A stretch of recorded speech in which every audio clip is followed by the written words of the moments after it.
Until someone else entered, they informed him that there were no more rooms available. They were unaware that the man they turned down wasn't your average traveler.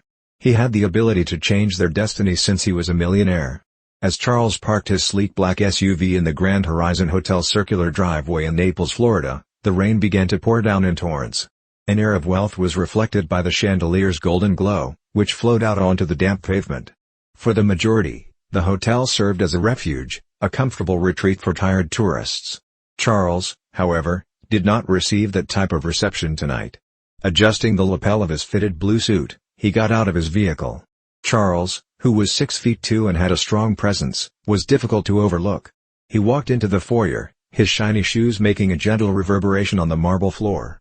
The perfume of freshly cut lilies permeated the air, mingling with the softer espresso scent from the next lounge. Charles smiled casually as he walked up to the reception counter. "Good evening," he replied in a soothing and kind manner. "I'd like a room for the night. My flight got delayed, and I'll need a place to stay before catching the next one." The younger man behind the desk, whose name tag read Evan and whose blonde hair was slicked back, hardly looked up. He typed slowly and thoughtfully while his fingers hovered over the keyboard. He responded, "I'm sorry, sir," but his tone was anything but regretful. "We're fully booked." Charles looked about him at the foyer. It wasn't busy, and just one other visitor arrived, signaled by the gentle sound of an elevator. His smile remained fixed as he leaned forward a little. "Fully booked, you say?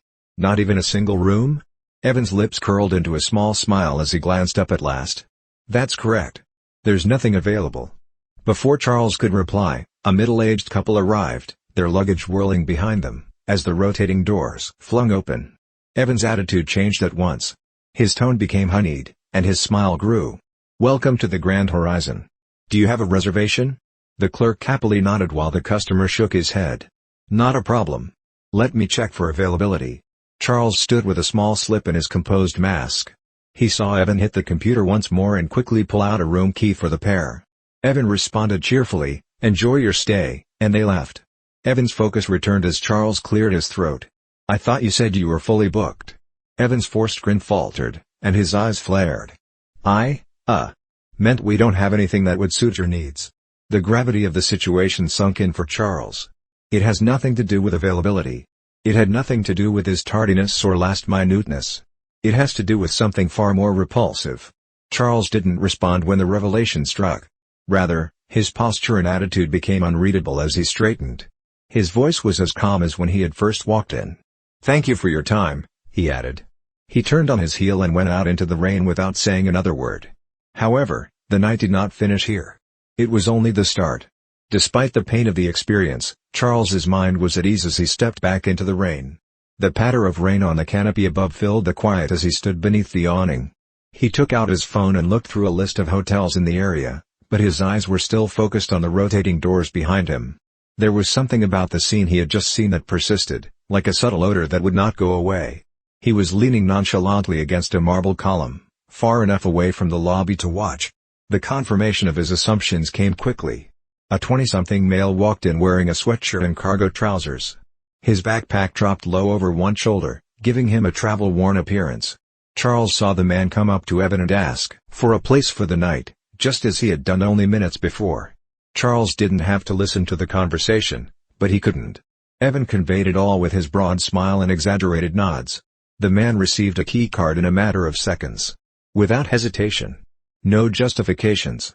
Just a quick transaction and a polite goodbye. Charles made a hard line with his lips. It wasn't a mistake. It was not a coincidence. It was deliberate. He stayed a moment longer, thinking about what to do. His initial reaction was to confront the cashier and expose the hypocrisy in the lobby. However, he had learned the need of moderation from years of negotiating and navigating boardrooms.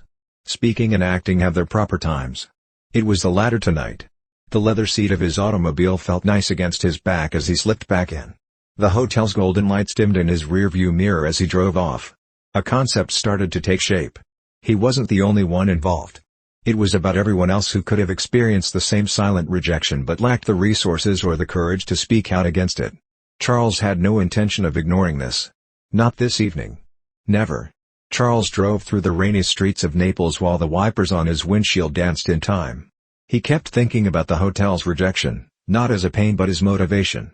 Anger was a waste of energy, and he wasn't He sensed something sharper instead, determined focus. He had outsmarted those who misjudged him for decades, so establishing his empire. He would remind himself, and others, of the need of justice and decency tonight. He parked into the parking lot of a little cafe nearby, Sandy's 24/7 Eats, which had a bright red neon sign. He entered and was welcomed by the aroma of sizzling bacon and coffee. Charles took out his laptop and slipped into a window-facing booth. Without saying anything, a waitress came over with a warm mug of coffee and put it down. He nodded his thanks to her and started typing frantically. For months, Charles has had his eye on the Grand Horizon Hotel. During a typical investment meeting, his team had heard rumors that the property, which was part of a faltering chain, was being sold. It was a little matter in comparison to the international endeavors he often pursued, so he hadn't given it much attention at the time. But everything had changed tonight. In a matter of minutes, he had called his lawyer, Lisa Reynolds, a savvy negotiator who had a knack for closing transactions quickly. He stated, "Lisa, I need the paperwork on the Grand Horizon Hotel finalized by sunrise," in a firm yet authoritative tone. "Sunrise?" Lisa repeated, startled. "Charles, that's ambitious, even for you," he said. "Consider it done, Lisa," in a tone that made no space for disagreement. "I am giving you a script. You have to punctuate this, like full stops and commas. Send the paperwork to my phone as soon as it's ready. I'll sign electronically." He ended the call and gazed out the window, seeing the raindrops as they trickled down the panes. In addition to wanting to control the hotel, Charles also wanted to lead by example and make it clear that decisions have repercussions, particularly when they are motivated by bias. As he worked through the technicalities, examining contracts and figuring out the next steps, the hours passed slowly. The agreement was finalized by the time the first rays of dawn appeared, illuminating the sky with delicate shades of pink and orange. He owned the Grand Horizon Hotel. After shutting down his laptop, Charles inhaled deeply. He didn't care if his coffee had gone cold. Now the real job was going to start. As Charles got out of his automobile, a calm assurance radiated from him as the morning sun glinted off the Grand Horizon Hotel's glass exterior. Sharply dressed in a charcoal gray suit, he looked up at the structure and straightened his cufflinks. Its flawless appearance concealed its imperfections, making it a mark of exclusivity. Those defects would be revealed now. The hotel staff was busy getting ready for another day of serving its wealthy patrons. The front desk employee, Evan, was already behind the counter, his polished manner unwavering. At first, he was unaware that Charles had entered.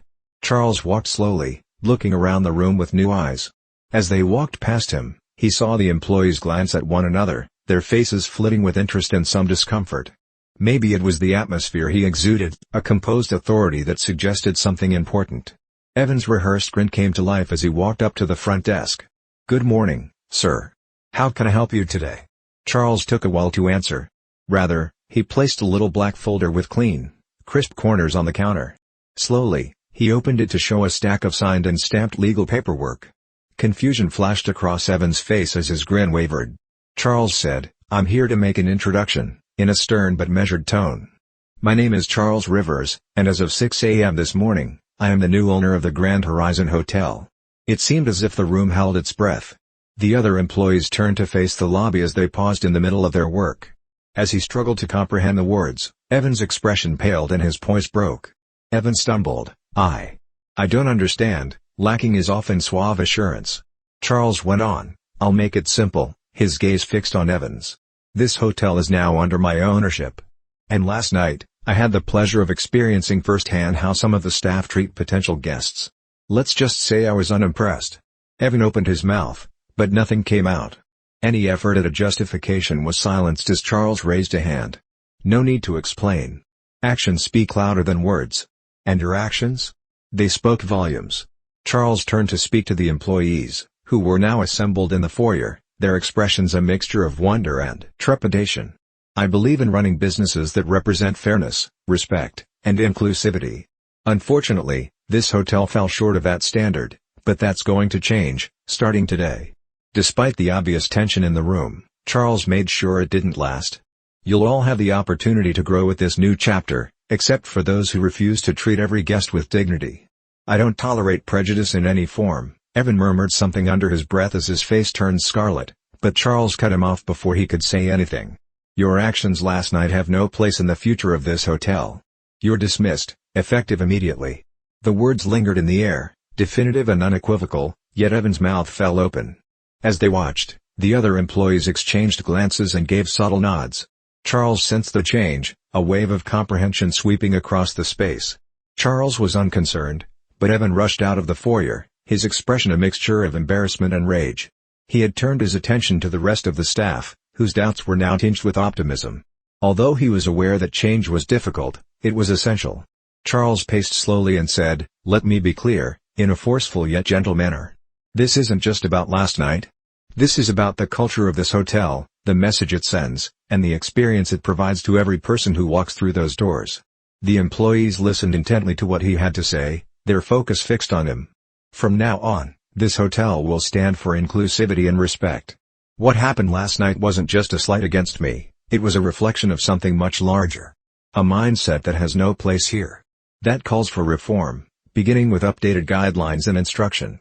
"What's your name?" Charles said, pointing to a young woman beside the concierge counter. "Leah," she said in a hesitant tone.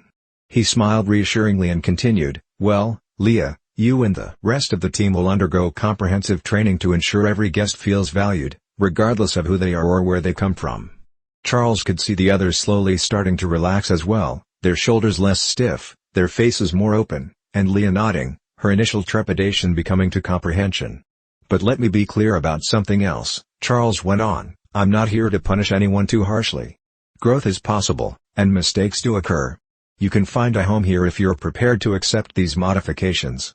However, it would be better for everyone if we parted ways." To give his remarks time to register, he allowed the stillness to linger for a bit. "This hotel might serve as more than just a location for meetings or lodging. It may serve as a lighthouse, a representation of the ideal of welcome. And I'm certain we can do it with the correct group." Charles stepped back and looked across the room. The mood had changed significantly since he had entered, from anxiety and terror to cautious hope. According to him, "I've already put the wheels in motion," adding that the refurbishment plans would start as soon as a new general manager arrives the next week. "This is a new beginning for everyone." After pausing to allow the seriousness of his statement to sink in, he said, "Let's make this hotel something we can all be proud of," with a little smile. Charles could tell that his message had struck a chord, that the groundwork for change had been established, as the staff looked at one another and some whispered to one another. In the weeks that followed, the Grand Horizon Hotel underwent a complete transformation as construction crews moved in almost immediately, updating everything from the antiquated decor to the hotel's infrastructure. The lobby was changed from a sterile and cold space to one that felt welcoming and inviting, where anyone could walk in and feel like they belonged. Charles took a hands-on approach, personally supervising a large portion of the process. He was not the type of leader who gave instructions from a distance, but rather was present, interacting with both staff and guests. His contagious enthusiasm encouraged the team to embrace the vision he had outlined. The training session served as the foundation for the change. Experts were brought in to conduct workshops on diversity, equity, and inclusion. These were discussions rather than lectures, and staff members discussed their experiences, faced their prejudices, and learned how to foster a truly welcoming environment. The young concierge Charles had talked to on his first morning as owner, Leah, immediately made an impression and was promoted to assistant manager due to her innate sensitivity and aptitude for addressing problems. She told Charles, "I never thought I'd have this kind of opportunity," at one of their check-ins. All he did was smile and say, "You earned it." Soon, word of the hotel's makeover spread, and curious former visitors came back to check out the changes for themselves, while newcomers arrived, captivated by the tales of the hotel's transformation. Reviews poured in, full of praise, not only for the opulent accommodations but also for the respectful and kind atmosphere that now pervaded every encounter. In order to demonstrate to the world that change was not only possible but also powerful, Charles made sure to highlight the tales of his team members who had developed and flourished during the process, replacing the Grand Horizon Hotel's previously discriminatory reputation with one of excellence and inclusion. As the sun shone through the large windows, illuminating the polished marble floors and the fresh flowers adorning every corner, Charles stood in the hotel's newly remodeled lobby on a crisp morning, enjoying a freshly brewed cup of coffee. The staff greeted guests warmly as they came and went, each interaction a testament to the hotel's transformation. Leah came over to him with a clipboard. "The final findings of the guest survey are in, Mr. Rivers." The hospitality was cited by more than 90% of guests as the best part of their visit. Charles put down his cup and grinned. "Leah, that's what I enjoy hearing. The people who occupy the building are more important than the structure itself." The journey had been more than a business endeavor, It had been a reminder of the strength of standing up for what's right. Charles paused as she left to attend to another task, remembering the night he had been turned away, and how that moment had sparked a change in the hotel and in everyone involved, including himself. Evan, who had previously worked as a front desk clerk, had learned his own lessons. After his dismissal was widely publicized, he was forced to face his prejudices on a daily basis and eventually found employment in a much more modest setting. For the first time, he started to realize the consequences of his actions. Charles saw family coming in at the Grand Horizon, parents and 2 little children, and the father, who looked more than a little like Charles, stopped to shake his hand. The man's words, "I read about what you did here," were motivational. "Thank you." Charles only nodded, his face glowing. "This place is for everyone now," he said. "That's how it should have always been." With a lighter heart, Charles turned toward the door as the family continued on their way. He had achieved a lot in his life, including businesses, fortunes, and legacies, but this was different. This was personal. More than just a structure, the Grand Horizon Hotel served as a reminder that it just takes one brave deed and the conviction that all people are deserving of respect to bring about change.